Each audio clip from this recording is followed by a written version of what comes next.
Il y a lieu de rappeler que le 15 août 2022, le gouvernement du Mali avait alerté le Conseil de sécurité des Nations Unies sur les actes d'hostilité et d'agression de la France.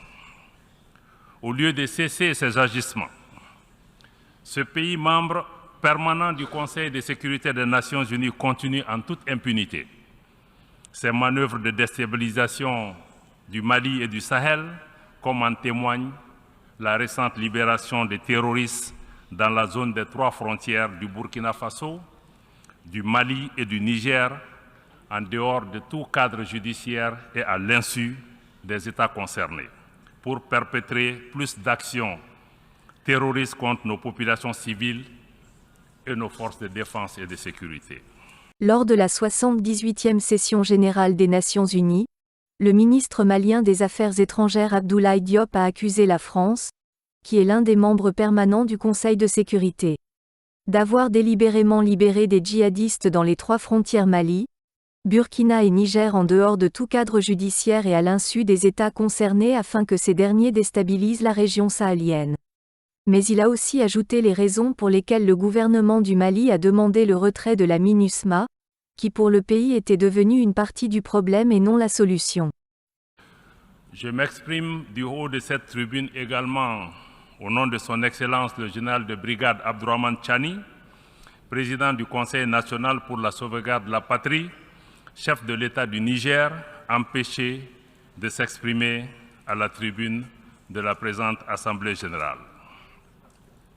Avant tout propos, je voudrais renouveler la compassion des autorités et du peuple du Mali aux autorités et au peuple du Maroc, de la Libye, de la Turquie et de la Syrie suite aux catastrophes naturelles qui ont endeuillé ces pays frères. Monsieur le Président, la paix et la sécurité restent la priorité des populations du Mali et du Sahel.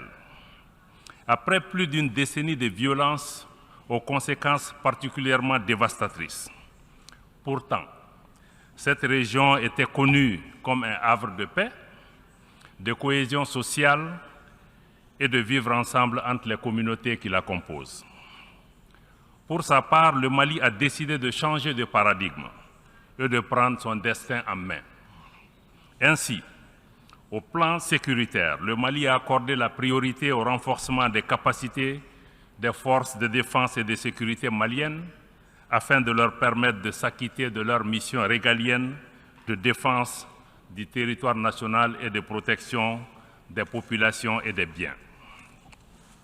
Aujourd'hui, le peuple malien a repris confiance en son outil de défense. Aujourd'hui, les populations du Mali sont encouragées par les résultats engrangés dans la lutte contre les groupes armés terroristes et leurs sponsors étatiques étrangers. Le Mali dénonce à nouveau et avec force les ingérences de certaines puissances qui continuent de faciliter les activités criminelles des groupes armés terroristes au Mali et au Sahel.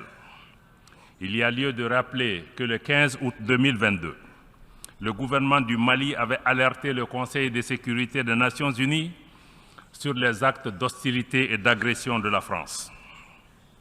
Au lieu de cesser ces agissements, ce pays membre permanent du Conseil de sécurité des Nations Unies continue en toute impunité ces manœuvres de déstabilisation du Mali et du Sahel, comme en témoigne la récente libération des terroristes dans la zone des 3 frontières du Burkina Faso, du Mali et du Niger, en dehors de tout cadre judiciaire et à l'insu des États concernés, pour perpétrer plus d'actions terroristes contre nos populations civiles et nos forces de défense et de sécurité. Les actes hostiles de la France s'illustrent également par ses interventions intempestives et illégales pour retarder, voire empêcher le traitement de nos demandes de financement dans plusieurs institutions financières sous-régionales, régionales et même internationales. Dans le même ordre d'idées, il est regrettable que le même pays, la France, tente et même parfois parvienne malheureusement à instrumentaliser des organisations régionales africaines opposant des pays frères les uns aux autres uniquement pour ses intérêts géopolitiques dans une démarche néocoloniale et paternaliste. Monsieur le Président, le Mali est conscient du fait que l'action militaire seule ne suffit pas pour enrayer de manière durable les défis complexes liés au terrorisme et à certaines problématiques de la gouvernance du pays.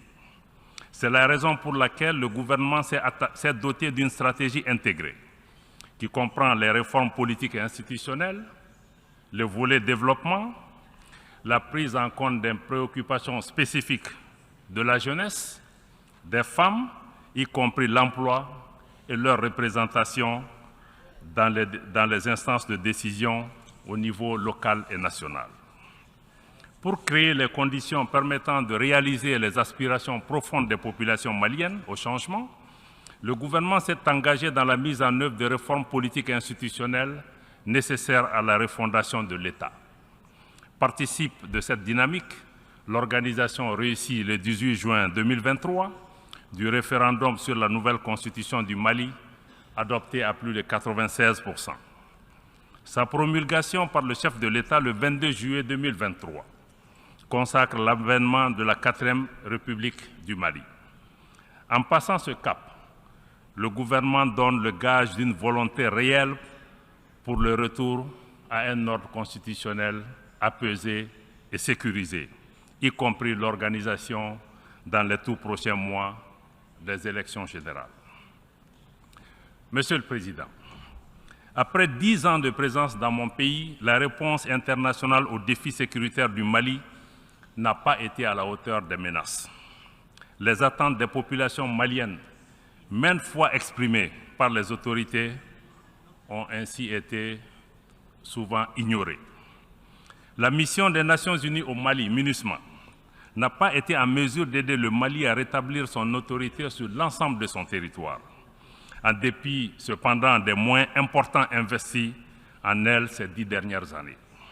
Durant sa présence sur le territoire national, la situation sécuritaire, malheureusement, n'a fait que se dégrader. L'insécurité qui était cantonnée dans les régions du nord du Mali au moment du déploiement de la mission des Nations Unies en 2013 a atteint les régions du centre et du sud. Cette propagation de l'insécurité est fort heureusement en cours de fléchissement grâce au succès indéniable remporté sur le terrain par les forces armées maliennes, malgré les défis inhérents à ce type d'opération. En dépit des difficultés rencontrées par la MINUSMA, dues à l'inadaptation de la mission au contexte sécuritaire, à savoir le maintien de la paix dans un environnement où il n'y a pas de paix à maintenir, le gouvernement du Mali s'était accommodé cependant de la présence passive de la mission. Cependant, il était devenu inacceptable pour le gouvernement du Mali de laisser la MINUSMA continuer à devenir partie du problème, en aggravant les tensions entre nos communautés à travers l'instrumentalisation de la question des droits de l'homme à des fins politiques et servant ainsi des agendas extérieurs de pays hostiles au Mali. C'est ainsi qu'après une évaluation exhaustive, le gouvernement du Mali a demandé en juin 2023 le retrait sans délai de la MINUSMA et nous sommes heureux que le Conseil de sécurité des Nations Unies ait accédé à notre requête. Le gouvernement du Mali travaille avec la MINUSMA en vue de son retrait ordonné, coordonné et sécurisé, et c'est dans le délai imparti du 31 décembre 2023. Conformément aux dispositions pertinentes de la résolution 2690 adoptée le 30 juin 2023 par le Conseil de sécurité, le gouvernement de la République du Mali n'envisage pas de proroger ce délai.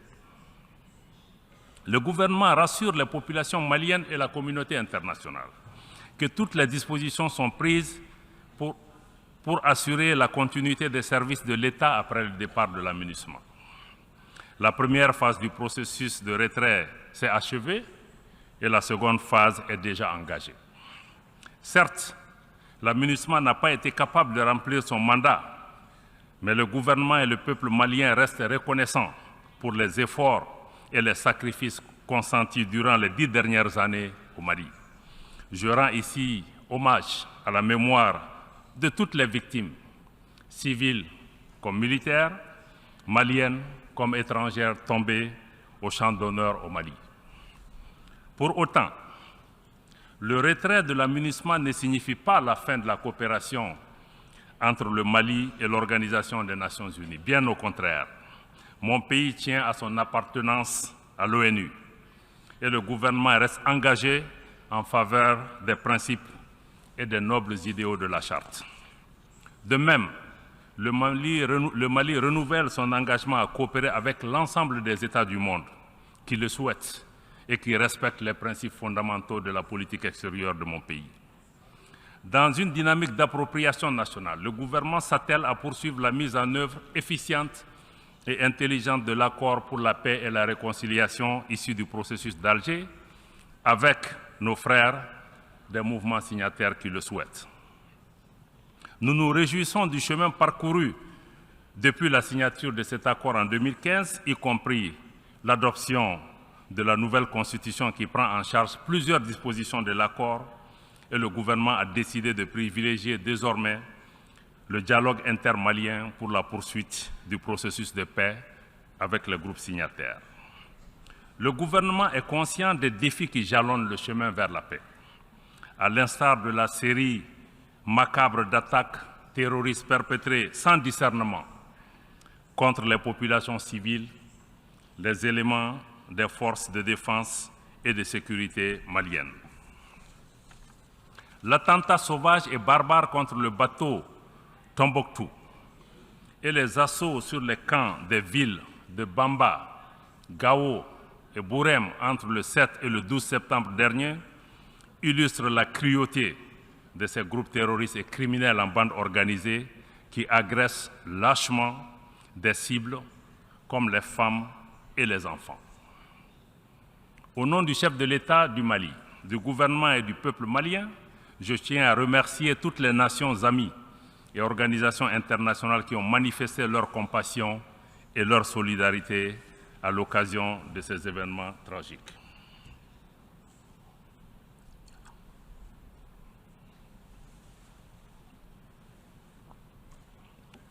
Toutefois, il est regrettable que même face à ces événements aussi tragiques, et au moment où le thème de notre session nous engage à plus de solidarité, donc il est regrettable que le Conseil de sécurité des Nations Unies ne soit pas parvenu au minimum de consensus pour à tout le moins dénoncer ces actes barbares. Malgré ces difficultés, ou mieux, en raison de ces difficultés, le gouvernement de la République du Mali est plus que jamais déterminé à exercer sa souveraineté, asseoir son autorité, toute son autorité sur l'ensemble du territoire national. Aux attaques obscurantistes, l'offensive des forces de défense et de sécurité se poursuivra et la riposte sera immédiate et ferme. C'était le cas récemment à Bourem où nos vaillants soldats ont repoussé une attaque de ces bandes criminelles et obscurantistes en leur infligeant des pertes substantielles. Concours de cette dynamique du renforcement de la présence et de l'autorité de l'État, l'engagement de l'État à occuper toutes les emprises libérées ou à libérer par la MINUSMA. Contrairement à certaines allégations, l'occupation de ces emprises, qui est en tout point conforme au texte des Nations Unies, ne constitue en aucune façon un acte de belligérance de l'État malien vis-à-vis des mouvements signataires. Au contraire, nous continuons de tendre la main à nos frères des mouvements signataires pour une paix durable et un développement harmonieux au profit de nos populations. À cet effet, nous appelons les groupes armés à se démarquer et cesser les collisions constatées avec les groupes armés terroristes lors des dernières attaques, et ce, conformément à l'accord pour la paix, mais aussi aux différentes résolutions pertinentes du Conseil de sécurité des Nations Unies. Dans le contexte géopolitique actuel, le Mali ne souhaite pas devenir un théâtre de confrontation ou de compétition entre les intérêts géopolitiques de puissances étrangères. Et nous restons disposés à coopérer avec tous les partenaires respectueux de notre souveraineté, de nos choix de partenariat et également des intérêts des Maliens. Monsieur le Président, sur la situation régionale et internationale, le Mali reste attentif au développement en cours en Afrique et dans le reste du monde. Concernant la gouvernance mondiale, le gouvernement de la République du Mali réitère son attachement au respect de la Charte des Nations Unies, particulièrement le respect de l'égalité souveraine des États et conséquemment son rejet des activités de certaines puissances à perpétuer une domination néocoloniale et à assujettir d'autres peuples, d'autres pays et d'autres nations. Le Mali est attentif aux évolutions institutionnelles et déplore que l'appréciation des changements de régime intervenus récemment dans certains pays africains soit fonction de la proximité des nouveaux dirigeants avec certaines puissances, ou tout simplement des intérêts géopolitiques en ignorant totalement les aspirations des populations des pays concernés. À cet égard, nous dénonçons et rejetons la politique des 2 poids, 2 mesures appliquées par certaines puissances, par certaines organisations régionales et même par certaines organisations internationales, y compris les Nations Unies. Cette incohérence et cette instrumentalisation ne font que décrédibiliser nos organisations aux yeux des populations et de l'opinion publique, érodant ainsi leur confiance en ces institutions qui sont désormais perçues comme détournées de leur vocation première. Certaines organisations sont utilisées en dehors de tout cadre légal ou communautaire comme des armes contre les pays et les populations qui y ont souscrit librement au prix parfois d'un transfert de souveraineté. Ces organisations se transforment ainsi en instruments de perpétuation et d'imposition d'un ordre colonial et hégémonique. De manière spécifique, nous suivons avec intérêt l'évolution de la situation au Niger depuis le 26 juillet 2023. Le peuple et le gouvernement du Mali réitèrent leur solidarité et leur soutien total au gouvernement et au peuple du Niger, pays frères, voisins et amis. Nous dénonçons sur le principe l'imposition de sanctions et de mesures coercitives contre un État, que ce soit en Afrique ou ailleurs. Nous dénonçons d'autant plus les sanctions lorsqu'elles sont injustes, illégales et inhumaines, comme celles que la CEDEAO et l'UEMOA ont imposées au Niger et avant le Niger, les ont imposées également à mon pays, le Mali, qui s'en est relevé.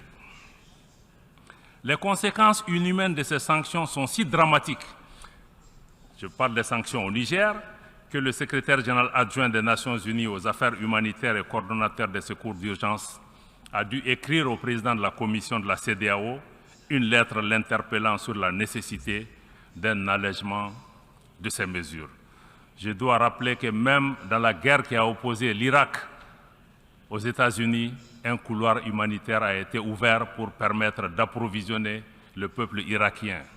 Comment se fait-il que nous qui sommes dans ces organisations fondées sur la solidarité et sur la fraternité, nous puissions punir nos propres voisins, nos propres frères, en les empêchant d'avoir la nourriture, en les empêchant d'avoir des médicaments? Par ailleurs, le Mali reste fortement opposé à toute intervention militaire de la CEDEAO aux conséquences désastreuses pour le Niger, mais aussi pour l'ensemble de la région. Toute intervention militaire au Niger, j'allais dire toute agression, toute invasion de ce pays, constitue une menace directe à la paix et à la sécurité du Mali, mais aussi à la paix et à la sécurité de la région et aura nécessairement des conséquences sérieuses. Nous ne resterons pas les bras croisés. Il est primordial d'éviter de reproduire les graves erreurs d'un passé relativement récent. Il vous souviendra qu'en 2011, en dépit de l'opposition ferme et des mises en garde des dirigeants africains, le Conseil de sécurité des Nations Unies a décidé malheureusement d'autoriser une intervention militaire de l'OTAN en Libye, dont les conséquences ont déstabilisé durablement ce pays frère et l'ensemble de la région. Cette guerre de l'OTAN en Libye est à l'origine de l'expansion du terrorisme et de l'extrémisme violent dans la région du Sahel, avec son lot de victimes innocentes et de destruction. C'est pourquoi nous ne nous lasserons jamais de rappeler cette responsabilité internationale dans la tragédie humaine que vivent la Libye et les pays du Sahel depuis cette intervention. Aussi, au nom de toutes les victimes de 2011 à aujourd'hui, des dizaines de milliers de morts, des millions de personnes déplacées et réfugiées, nous réclamons justice, nous demandons réparation.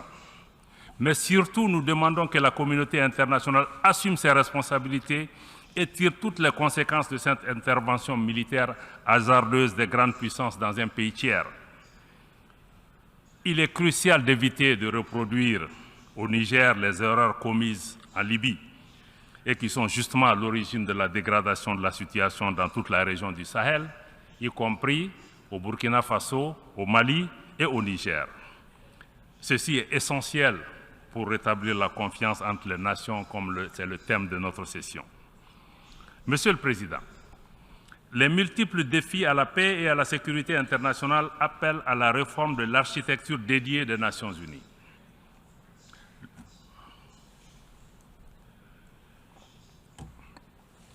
Le Mali réitère son soutien à la demande légitime du continent africain en faveur de la réforme du Conseil de sécurité afin de le rendre plus représentatif des réalités de notre temps. Dans la même veine, le Mali continuera de plaider pour la réforme de la gouvernance économique, financière et politique mondiale afin de créer les conditions optimales et justes de la participation de nos pays aux institutions multilatérales. Dans cette dynamique, le Mali réaffirme le rôle central que l'Afrique doit jouer au sein des institutions et des organisations internationales. À cet égard, le Mali salue l'ouverture de l'Alliance des BRICS à de nouveaux États, y compris des États africains. L'Alliance des BRICS et ses mécanismes, y compris la banque, offrent une alternative flexible et adaptée aux besoins de développement des pays du Sud global. Dans le même ordre d'idées, l'élargissement récent du G20 à l'Union africaine est un signal encourageant mais pas suffisant.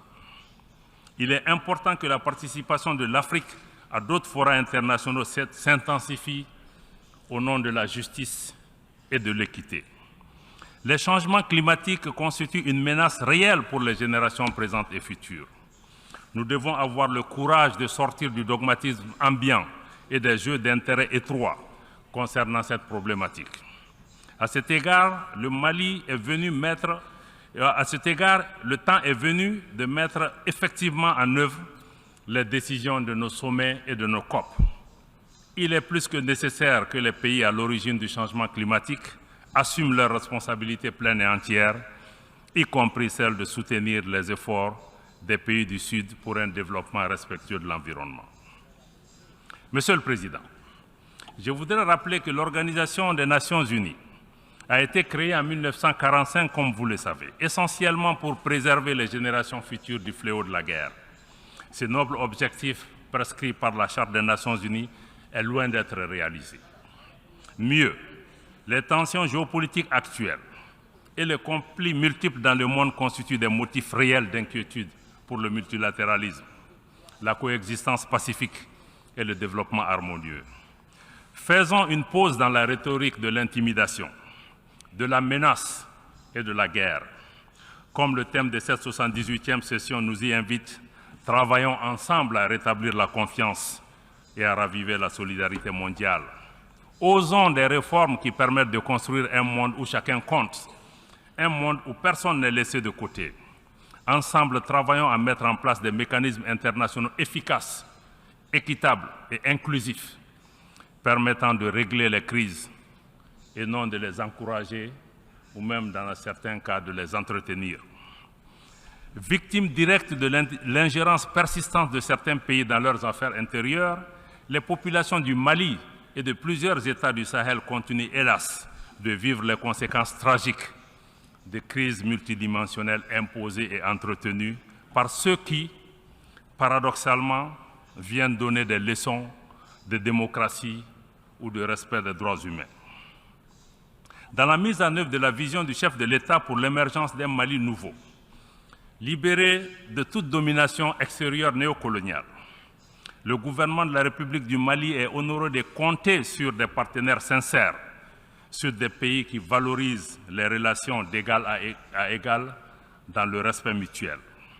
À cet égard, je tiens à adresser une mention spéciale à la Fédération de Russie pour sa solidarité agissante et un engagement fiable tant sur le plan bilatéral que multilatéral.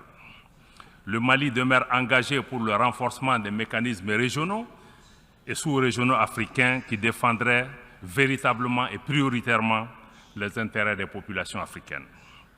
Fidèle à sa vocation panafricaniste, réaffirmée dans toutes ses constitutions successives, le Mali réitère son adhésion à tous les mécanismes de sécurité collective pertinents, notamment ceux dans lesquels le leadership africain est affirmé, mais aussi dans lesquels l'instrumentalisation est rejetée et combattue. C'est tout le sens de la création, le 16 septembre 2023, de l'Alliance des États du Sahel par le Burkina Faso, le Mali et le Niger par la signature de la charte du Liptako-Gourma. Cette organisation vise à établir une architecture de défense collective et d'assistance mutuelle dans le but de lutter contre toute forme d'agression, toute forme de terrorisme et de criminalité transnationale organisée dans l'espace de l'Alliance. Cette nouvelle organisation ambitionne également de fédérer les efforts des trois pays dans les domaines socio-économiques et monétaires, mais aussi de renforcer sur de nouvelles bases l'intégration régionale, cette fois-ci une intégration des peuples fondée sur la solidarité, le respect de la dignité, de l'identité de nos peuples et de nos pays, l'affirmation de notre souveraineté sur nos terres et sur nos ressources, mais aussi notre souveraineté sur nos organisations, le financement de nos activités par nos ressources propres, ainsi que le rejet des ingérences extérieures, des politiques hégémoniques de domination néocoloniale ou d'assujettissement. Outre les mécanismes à vocation sécuritaire, le Mali souscrit pleinement aux initiatives africaines qui œuvrent à la promotion et au renforcement des liens de fraternité et de solidarité, à l'instar de l'Alliance politique africaine initiée par la République sœur du Togo et qui aspire à une Afrique indépendante, politiquement forte, décomplexée, non alignée et capable de participer d'égal à égal en tant qu'actrice à la gouvernance mondiale. Monsieur le Président, Excellences, Mesdames et Messieurs, pour terminer, je voudrais faire observer que les multiples défis à la paix, à la sécurité et au développement imposent un cadre multilatéral refondé, adapté et inclusif. Nous ne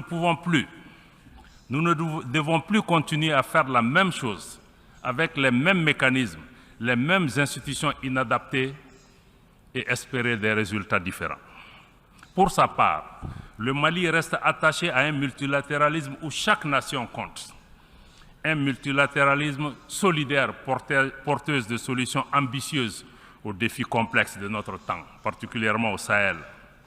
Un multilatéralisme ouvert, prenant en charge les aspirations profondes de nos populations au changement, à la dignité, au respect, à l'égalité souveraine des États, à l'équité, à la justice, au développement, à la sécurité et enfin à la paix. Je vous remercie de votre aimable attention.